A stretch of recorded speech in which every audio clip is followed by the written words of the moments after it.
beautiful people, and welcome back to my channel. Today I'm here with the first Read with Kayla video we've done in a bit of a while over here.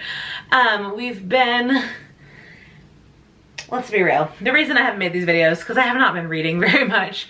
So I've decided to move to a format of doing a monthly Read with Kayla, which will have the blog post, which is obviously linked in the description, and the video, so we can talk a little bit about these books in the least spoiler way possible, but still getting to give you a little bit of an insight on how I felt. There will be ratings and all that good information. So I have 8 books to talk about. I have 7 of them sitting next to me, and I'll throw up the cover for the other one. But it was a really good month. Not a single book under 3 stars, which is a miracle. So we're gonna kind of go through in no particular order, not in order of when I read them or how I felt about them. I'm just gonna grab some books. But I guess we'll talk first about the one that's not here, and that is Count Your Lucky Stars by Alexandria Belfour. Y'all. If you follow me on my Bookstagram, or even here, or even like my regular Instagram, I talk about this book series a lot. This is the 3rd book in Alexandria Belfour's series that takes place in Seattle. That started with Written in the Stars, and then Hang the Moon, and then we have Count Your Lucky Stars. And it's these 3 love stories about this friend group. And they've kind of built off each other as more people are introduced. And the last one was Count Your Lucky Stars, and it was so beautiful. So beautiful. Margot and Olivia's romance made me so happy. Alexandria Belfour writes the most vividly beautiful love stories, the most realistic and relatable. She puts so much attention to detail in the world, in the characters' interests, in the relationships, in the friendships. Everything just feels very relatable and just beautiful. And I'm a little sad that this little trilogy is over, but I'm very excited to see what she writes next. But that was definitely the first 5-star read of the month, and I want to read it again already. So that was Count Your Lucky Stars by Alexandria Belfour. Okay, let's grab from the pile. We've got When He Was Wicked by Julia Quinn.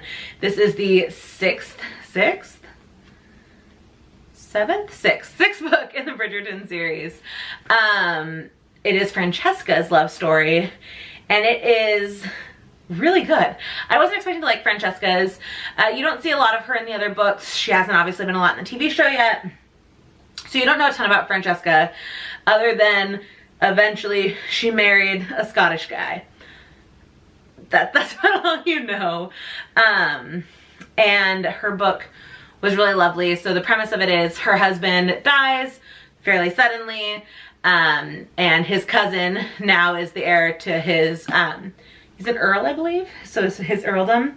And so she obviously is now a widow, and he now has to take on this title that he never thought he would get, but also secretly he has been in love with Francesca as long as he's known her. So it's a really beautiful story, beautiful friends to lovers kind of situation, and I really, really enjoyed it. So that is When He Was Wicked by Julia Quinn. I guess we're gonna stick in the romance zone for a minute, and my next one is The Love Hypothesis by Ali Hazelwood. This is a fake dating, y'all know that's my favorite trope, fake dating romance novel about a PhD student and a professor.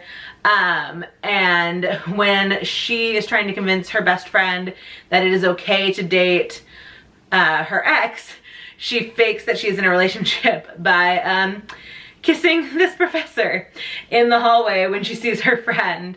And they start this fake dating, mutually beneficial relationship because he needs to prove that he wants to put down roots at the school. She needs to prove to her friend that she's moved on.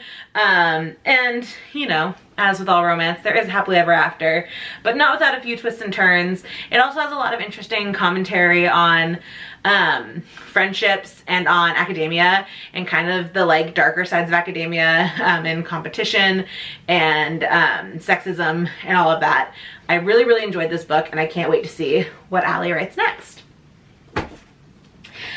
Next up we have the only 3-star read of this bunch, and it is Happy Days by Gabrielle Bernstein, The Guided Path from Trauma to Profound Freedom and Inner Peace. Now, I love Gabby Bernstein. I've read almost all of her books. I think there's a couple I still have missed. She's written quite a few. I really love her thoughts on spirituality and leadership and meditation. I really just enjoy her work, and I enjoyed this book a lot. It's very heavy, and I don't know if I'm ready for how heavy this book was. It's heavy both in content in terms of talking about trauma, both big T and little t trauma, and also it's very dense in psychological research, which is really awesome and really cool, but there's still a lot for how short this book is. She packed a lot in here.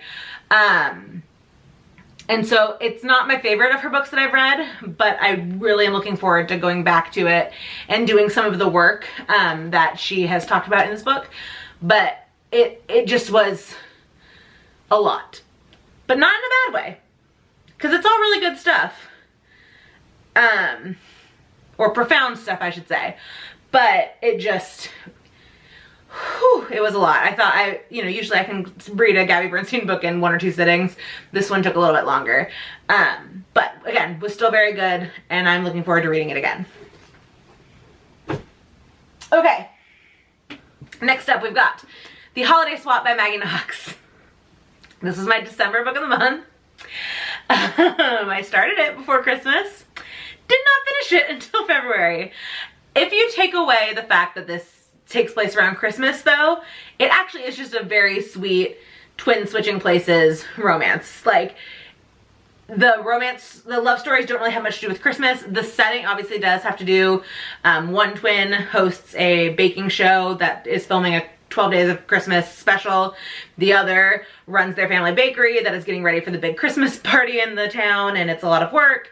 So, like, the setting revolves around Christmas, but the love story doesn't. And so if you take away the time of the year, it's just a sweet love story.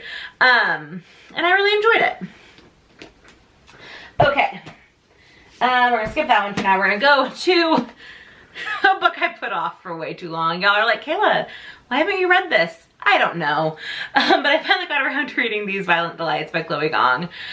This is a Romeo and Juliet retelling set in 1920s Shanghai. It is Romeo and Juliet. The characters, Juliet and Roma, are the heirs to rival gangs. And there is a mysterious illness, monster, sort of unknown going on in Shanghai, that these two rivals, but also maybe former lovers, are banding together to help save their city. So it definitely has like those classic Romeo and Juliet tropes, but in a very unique, both historical fiction and fantasy setting. And I really enjoyed it. It is a duology, and so the sequel is sitting over there, and I need to start reading that. But I really did enjoy this book. Okay.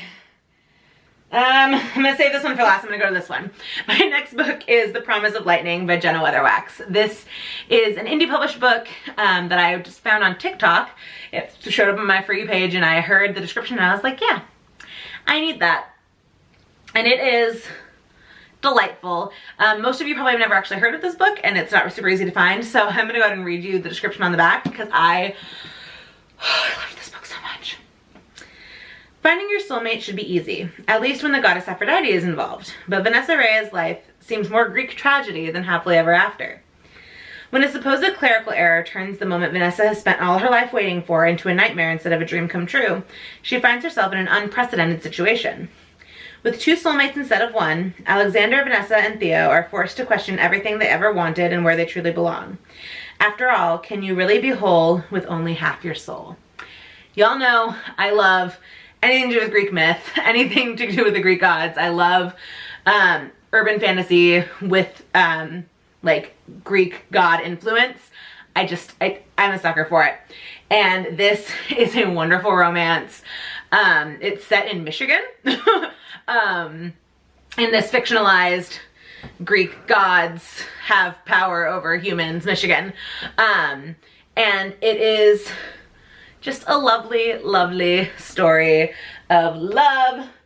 I like the idea of the gods returning our soulmates to us is kind of like the premise, because we all know the myth of, you know, we once had 4 arms and 4 legs and 2 heads, and then we were separated because we were too powerful.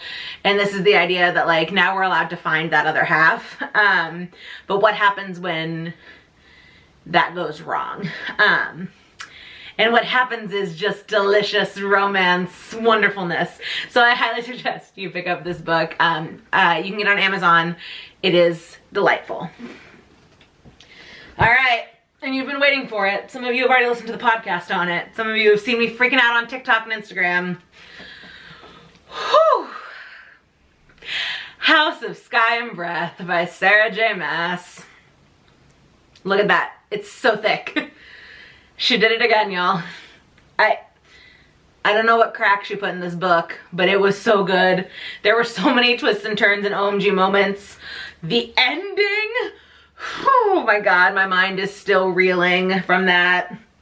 I have so many questions that need answered. I am in love with Rune. There were more otters. Not nearly enough otters, but there were more. I know she just had a baby and all, but I'm really hoping that Sarah's writing on this next one, because I need more. I need it. I need it. It's, oh, so good. And that's all I'm going to say. If you want my full thoughts and lots of spoilers, I did do a podcast episode with my friend Sarah on this book, and we just like talked about everything. We left nothing behind. It's so full of spoilers. So go take a listen to that. I'll link it in the description, because I have so many thoughts on this, but I don't want to spoil them in the Read with Kayla, because this is supposed to be as spoiler free as possible. So check out the podcast, because damn, Sarah, damn, she did good. Yeah, so that is the February Read with Kayla. 8 books. For me lately, that's a really good month. For me, my normal self, it was kind of a slow month, but that's okay. I really enjoyed everything I read, and I think that is more important. So, if you like this video, give it a big old thumbs up. Make sure you hit subscribe so you don't miss a single one of my videos. Leave a comment down below of the best book that you read in February, and I'll talk to y'all in the next video. Bye!